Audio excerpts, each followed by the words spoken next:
Hey, how's it going everybody? It's DJ Sketch and welcome back to the channel. A few episodes back we looked at a game called Special Cybernetic Attack Team and mentioned a few games that were in a similar vein like Burai Fighter for the NES and Forgotten Worlds for the Sega Genesis. Though I forgot to mention this game, which released coincidentally in the same year of 1991. Today we're checking out Troubleshooter, also known as Battle Mania for the Sega Genesis, developed and published by Vic Tokai. This is an awesome shoot-'em-up run-and-gun hybrid game with a bit more of a parody twist and a fair amount of similarities to Special Cybernetic Attack Team, or SCAT for short. The story goes a bit like this. Prince Eldon has been kidnapped by the infamous Black Ball? Alright, sure. Man, that sounds intimidating though.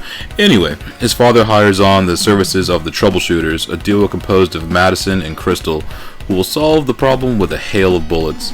The mission is simple: rescue the prince and bring him home, as you blast your way through 6 stages of really vibrant backgrounds and awesome sprite work. Madison stays shooting forward, while Crystal can flip left or right.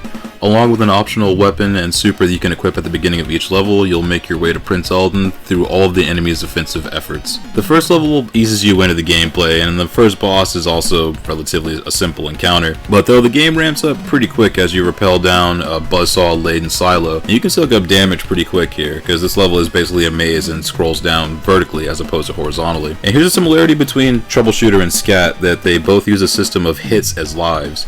You can replenish your stocks to take more hits, but once you're out, the run is over.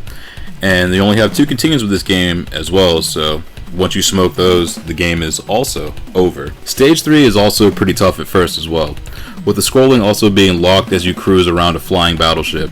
There's also several spots here where you need to take a significant amount of burn damage, and also spots where you can be crushed and insta-killed. The boss fight though is honestly not so bad. Just clear the shots that he spits out from his head and that ought to do it. In stage 4 you make your way inside the engine room of the battleship and rescue the prince and proceed back to the base in stage 5, when you have Prince Eldon actually fighting alongside you while crossing the ocean. This part's pretty dope honestly, and honestly like this, the animation and sprite work here, again as I mentioned before, pretty tight. And once you return to the ship to celebrate and the credits begin to roll, but all is halted when Black Ball interrupts for one more encounter.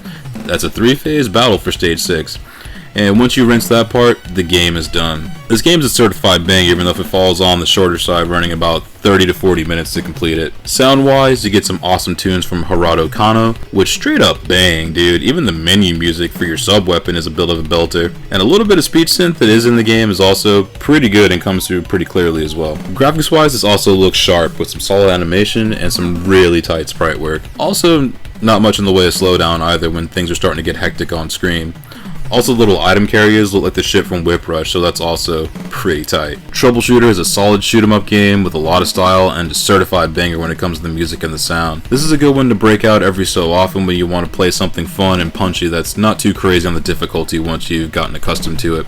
Troubleshooter gets an 8.5 out of 10 and comes highly recommended to shoot 'em up and run and gun fans alike, as well as action fans in general. This one does not disappoint. Japan also got a sequel in 1993, Battle Mania 2, which was also sick, but unfortunately never made it stateside, at least not officially. Though there are some repros, and if you can find the import copies and you see one around, snag it, you will not be disappointed. And I want to thank you again for checking out this video, and if you find these helpful and can use it as a resource, that's awesome. I'm stoked on that. Check back often. We'll have some more reviews and commentaries come up here in the near future. Until then, stay safe, and I'll see you on the next one.